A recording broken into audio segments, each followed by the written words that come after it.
आणि यासंबंधीच्या सरकारी आयोगाच्या शिफारसी या नेमक्या कोणत्या आहेत ते देखील जाणून घेऊयात। राज्यपालांनी स्वतःच बहुमत ठरवू नये, ते सभागृहातच सिद्ध व्हावं। त्याचबरोबर दुसरी शिफारस आहे, शपथविधीनंतर लवकरात लवकर बहुमत सिद्ध केलं जावं। राज्यपालांनी सत्ता स्थापनेचे दावे फेटाळू नये। मुख्यमंत्र्यांनी विधानसभा विसर्जनाची शिफारस केल्यास शक्यतो स्वीकारावी।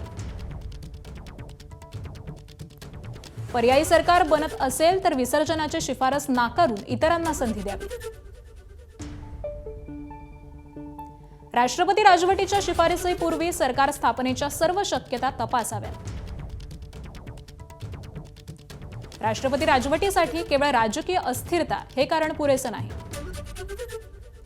तर या काही सरकारी आयोगाच्या शिफारसी आहेत।